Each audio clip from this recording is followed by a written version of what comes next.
بسم اللہ الرحمن الرحیم۔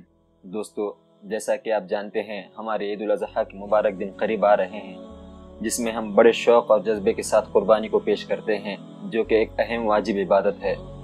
مگر ہم دیکھتے ہیں کہ کچھ لوگ دکھلاوے کے چکر میں بہت ہی مہنگے اور عمدہ جانور خریدتے ہیں، اور کچھ لوگ سستے، دبلے، پتلے اور انتہائی معمولی جانور خریدتے ہیں۔ حالانکہ ہمیں یہ بات معلوم ہونا چاہیے کہ قربانی کا اصل معیار اللہ تعالیٰ کے یہاں قبولیت ہے، اور اللہ تعالیٰ کے نزدیک قبولیت نیتوں کے اعتبار سے ہوتی ہے۔ اور جب اللہ تعالیٰ کسی کی قربانی کو قبولیت سے نوازتا ہے، وہ چاہے کتنی ہی معمولی کیوں نہ ہو، اسے بلندیوں پر چڑھا دیتا ہے۔ اسی کے ضمن میں آپ کو ایک بہترین واقعہ بتاتا چلوں۔ تاریخ میں سب سے پہلے قربانی اللہ تعالیٰ کے یہاں قبول ہونے کی نیت سے حضرت آدم علیہ السلام کے دو بیٹے قابل اور حابل نے پیش کی۔ اس میں سے ایک کی قربانی قبول ہو گئی اور دوسری کی قربانی قبول نہیں ہوئی۔ چنانچہ اللہ تبارک و تعالیٰ نے خود قرآن مجید میں فرمایا، وَاتْلُ عَلَيْهِمْ نَبَأَ ابْنَيْ آدَمَ بِالْحَقِّ إِذْ قَرَّبَا قُرْبَانًا فَتُقُبِّلَ مِنْ أَحَدِهِمَا وَلَمْ يُتَقَبَّلْ مِنَ الْآخَرِ قَالَ لَأَقْتُلَنَّكَ قَالَ إِنَّمَا يَتَقَبَّلُ اللَّهُ مِنَ الْمُتَّقِينَ۔ اس آیت کا ترجمہ یہ ہے کہ اے نبی محمد صلی اللہ علیہ وسلم، تم ان کے سامنے حضرت آدم علیہ السلام کے دو بیٹوں کا واقعہ ٹھیک ٹھیک پڑھ کر سنائیے۔ جب ان دونوں نے الگ الگ قربانی پیش کی، ان میں سے ایک کی قربانی قبول ہو گئی اور دوسری کی قربانی قبول نہیں ہوئی۔ اس دوسرے نے یعنی قابل نے حابل سے کہا کہ میں تجھے قتل کروں گا، تو حابل نے کہا کہ اللہ تعالیٰ کے یہاں قربانی ان لوگوں کی قبول ہوتی ہے جو متقی ہے۔ یہ تو ہوا اس آیت کا ترجمہ۔ اس آیت میں صرف یہی بتایا گیا ہے کہ حضرت آدم علیہ السلام کے دو بیٹے تھے، ایک قابل دوسرا حابل۔ ان دونوں نے الگ الگ قربانی پیش کی، ان میں سے ایک کی قربانی قبول ہو گئی اور دوسری کی قربانی قبول نہیں ہوئی۔ لیکن اس آیت کا اصل منظر کیا ہے وہ میں آپ کو بتاتا ہوں کہ ہمارے مفسرین نے حضرت عبداللہ ابن مسعود اور دیگر صحابہ رضی اللہ تعالی علیہم اجمعین کے حوالے سے اس واقعے کی تفصیل بیان فرمائی ہے۔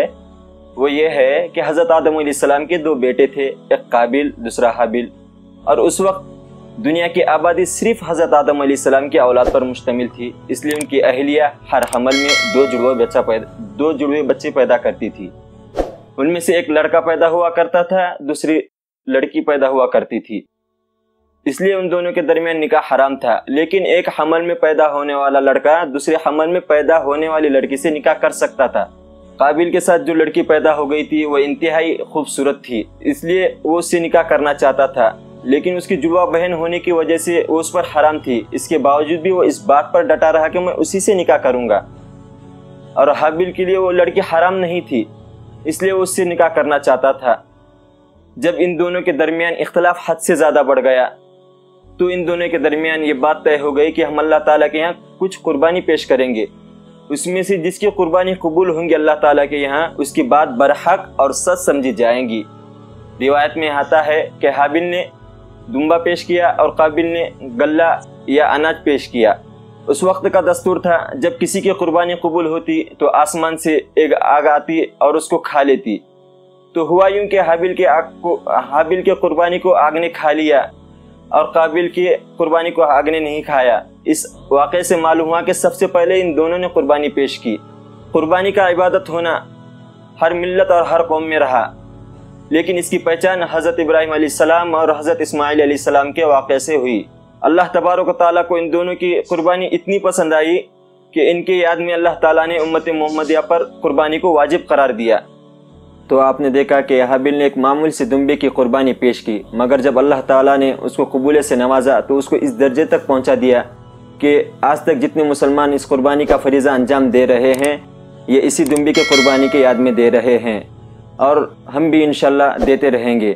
اور آج کل کچھ لوگ کہہ رہے ہیں قربانی کے بجائے غریبوں میں صدقہ کرنا زیادہ بہتر ہے۔ صدقہ تو بہت اچھی چیز ہے، لیکن ایام قربانی میں قربانی کے علاوہ کوئی عمل زیادہ بہتر ہے ہی نہیں۔ اللہ تعالی ہم سب کو سمجھنے کی توفیق عطا فرمائے۔